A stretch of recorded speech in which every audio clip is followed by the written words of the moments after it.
ಹಾಗೆ ಸಚಿವಗಿರಿಯನ್ನ ಪಡೆದುಕೊಂಡಿರುವಂತವರ ಸೆಲೆಬ್ರೇಷನ್ ಬಹಳ ಜೋರಾಗಿ. ಅಜಯ್ ಸಿಂಗ್ಗೆ ಸಚಿವ ಸ್ಥಾನ ನೋಡಿ, ಈ ಬಾರಿ ಬಂಪರ್ ಅಂತ ಅಂದ್ರೆ ಕಲಬುರಗಿ. ಬೆಂಗಳೂರನ್ನ ಹೊರತುಪಡಿಸಿದ್ರೆ ಅತಿ ಹೆಚ್ಚು ಸಚಿವಗಿರಿಯನ್ನ ಪಡೆದಿರುವಂತ ಮತ್ತೊಂದು ಡಿಸ್ಟಿಕ್ ಅಂತಂದ್ರೆ ಅದು ಕಲಬುರಗಿ. ಜೇವರ್ಗಿಯ ಶಾಸಕನಿಗೂ ಈಗ ಅವಕಾಶ ಸಿಕ್ಕಿದೆ ಅಜಯ್ ಸಿಂಗ್ ಅವರಿಗೆ. ಮಗನಿಗೆ ಸಚಿವ ಸ್ಥಾನ ಸಿಗ್ತಾ ಇದ್ದಾಗೆ ತಾಯಿ ಪ್ರಭಾವತಿ ಧರ್ಮಸಿಂಗ್ ಅವರು ಕಣ್ಣೀರ್ ಹಾಕಿದ್ರು ಅಂತೇಳಿ ತಿಳಿದು ಬಂತು. ಒಂದು ಖುಷಿ.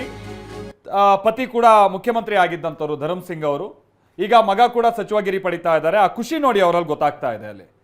ಆಮೇಲೆ ಅವರ ಸಹೋದರರು ಸಹೋದರಿ ಇವರೆಲ್ಲ ಸೇರಿ ಬಹಳ ಸಂಭ್ರಮವನ್ನು ವ್ಯಕ್ತಪಡಿಸಿದ್ರು ನೋಡಿ ಅಲ್ಲಿ. ಧರ್ಮ್ ಸಿಂಗ್ ಅವರ ಭಾವಚಿತ್ರಕ್ಕೆ ಅವರು ಕೈ ಮುಗಿಯುವ ಮುಖೇನವಾಗಿ ಆ ಖುಷಿಯಲ್ಲಿ ಅವ್ರ ಕುಟುಂಬ ಇರುವಂಥದ್ದನ್ನು ನಾವು ನೋಡ್ತಾ ಇದ್ದೀವಿ. ಅಜಯ್ ಸಿಂಗ್ ಬಹಳ ಪ್ರಯತ್ನ ಪಡ್ತಿದ್ರು. ನಾನು ಅದನ್ನೇ ಹೇಳಿದಾಗೆ ಕಲಬುರಗಿಗೆ ಈ ಸಲ ಬಂಪರ್.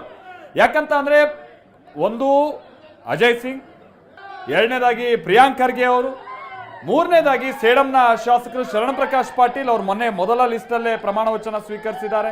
ಹಾಗಾಗಿ ಬೆಂಗಳೂರು ಹೊರತುಪಡಿಸಿದ್ರೆ ಕಲಬುರಗಿಗೆ ಬಂಪರ್ ಸಚಿವಗಿರಿ ಸಿಕ್ಕಿದೆ ಈ ಬಾರಿಯ ಡಿ ಕೆ ಶಿವಕುಮಾರ್ ಅವರ ಸಂಪುಟದಲ್ಲಿ.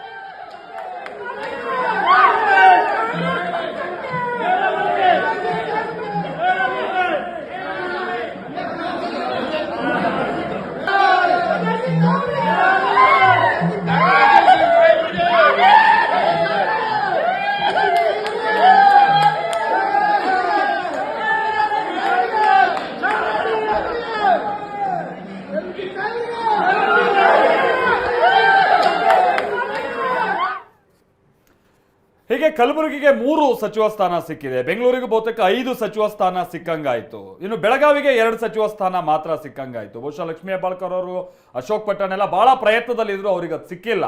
ಇನ್ನುಳಿದಂತೆ ಕೆಲ ಡಿಸ್ಟ್ರಿಕ್ಟ್ಗಳಿಗೆ 1 ಸಚಿವಗಿರಿಯನ್ನ ಪಡೆಯೋದಕ್ಕೂ ಕೂಡ ಸಾಧ್ಯ ಆಗಲಿಲ್ಲ. ಸೊ ಆ ಡೀಟೇಲ್ಸ್ ಅನ್ನ ನೋಡ್ತಾ ಹೋಗೋಣ. ಜೊತೆಗೆ ಪದಗ್ರಹಣಕ್ಕೆ ಸಂಬಂಧಪಟ್ಟ ಹಾಗೆ ವ್ಯವಸ್ಥೆ ಹೇಗಾಗ್ತಾ ಇದೆ ಆ ಅಪ್ಡೇಟ್ಸ್ ನಿಮಗೆ ಕೊಡ್ತಾ ಹೋಗ್ತೀವಿ.